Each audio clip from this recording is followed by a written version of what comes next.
What is going on, guys? This is All Gaming with my review of Bloodlight Episode 8. And the episode starts off with Liz is finally back home, but they won't let her in because apparently her brother told the police, I guess, that she would not be returning for some time now. But they have this police woman, which is like their chief. I believe her name was Barrows, something like that.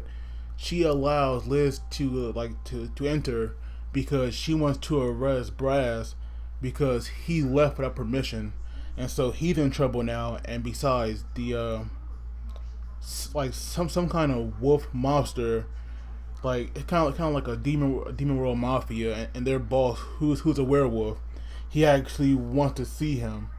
So of course, when they go home, we see that Franken and Kim, they aren't arrested like they had showed in the last episode. They actually, well, Brad's actually working with Frank, and I'm guessing to make Kim as strong as possible so that he could take on Staz again. Because we all know Brad's definitely cannot be trusted. Like, just the way he was acting in the last episode kind of gave it away.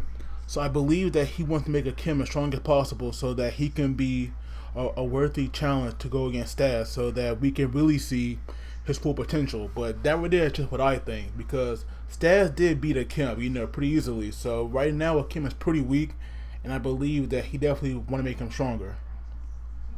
But then once they get there, there's like this brief dialogue between Braz and the policewoman, and it seems that they have like some kind of past. But it's apparent now that Braz is really a pervert, just from the way that they were kind of acting toward one another. But of course, like, Liz apologizes to her brother, and to me, what he said was kind of mean, but he like did it in a nice way, because he said that she failed him to buy him time, but he was like he can at least like trust her enough so that she can watch over the house while he's gone. And I'm wondering, will Liz find Franken and Kim, and maybe she will like really try to arrest them, but that's when the Kim can be stronger and take on Liz. So I am wondering like what's going to happen there. But luckily,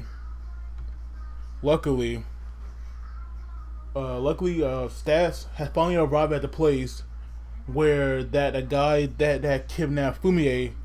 We finally see what's going on there, and Liz actually contacted him because there's like some giant crystal ball they have, but it was just like really dark, and there was some kind of like fish face demon that had like came around and was just like annoying the crap out of Stas. So I really did not blame him for like beating him up. So like afterwards, we see that guy taking Stas to his boss, which is a snowman demon. Which to me it was kind of cool, but at the same time, this guy seemed kind of slow. I'm not sure if I'm the only one that like picked up on that, but apparently they do know who it is, and they don't know where he is, because apparently his home is in some weird land where it's kind of like difficult to get into. But we actually see that he's not, a bad guy, because even though he stole Fumier, he's actually kind of taking care of her, because he actually bought her this ramen. And of course, when he tried to take that bowl back, because apparently the guy who owns it, he'll give you food for free, but he won't give you like his bowls and stuff.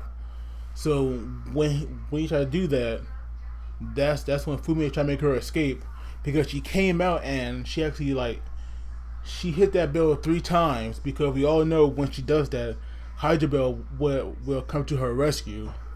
And for some reason, that like really scared the crap out of this guy. So he quickly like put it back in the portal and he left. But then we see Hydra Bell, so it really doesn't only work with her, because Hydra Bell was drunk. And she was kind of like half asleep, I guess, and she woke up quickly when she heard her bell being called.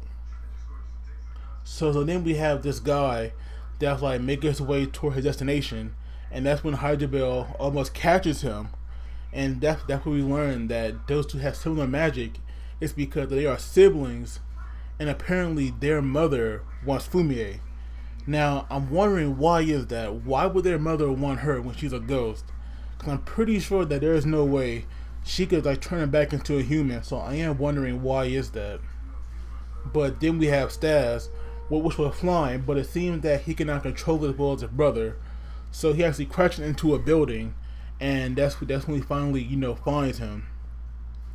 And so like afterwards, after that part, we get Hajibel and Stas because she lets her brother go, and of course Stas sees her now as an enemy, and those two go into that little like space that she can make to have a fight. And of course, that fight to me it was like kind of epic because even though Stas has his full power, Hajibel would definitely put up a fight because her portals are something that you can definitely not estimate. Because if you do, she will mess you up. And I gotta say, Hajibel is like really proving herself. Even though her powers don't seem the best, she actually makes the most out of it. But at one point, she actually messes up, and she ends up naked, or, well, I won't say naked, but she actually gets caught and loses most of her things. And at first, Stas thought that maybe it was her panties that were her real secret treasure, but it's this book that she has where she like writes down everything she wants. So of course, she actually like she fell in love with Stas because of power, but I'm pretty sure that there was like some kind of connection there for her, like way before his full powers got unleashed, because she always been doing so much for him. But of course, when she tries to get that book, that's when Stas like notice it, and he has to go for it as well.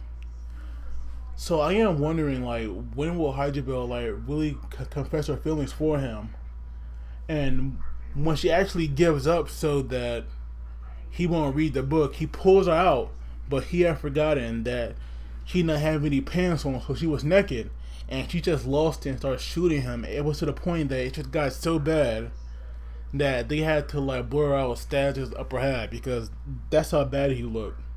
So now that Hajibel took Stas to her homeland, or whatever kind of space it is, we see that she's really jealous of Stas' bond with Fumie. And I'm wondering, like, maybe there'll be a love triangle because I'm pretty sure that Fumie is too nice to like really be in love with Stas yet. So I am wondering, like, where's that gonna go? But I would love to hear if you all like rather see Stas end up with Fumie or Hajibel. Because personally, I don't know. Because I can see Stas with like either one of them, but it's obvious that he cares about Fumie a lot more than anybody else. So I'm pretty sure that he could definitely be in love with her as well. But as always, guys, don't forget to like the video and please subscribe to my channel, please. And as always, you guys take it easy, and I will see you all next.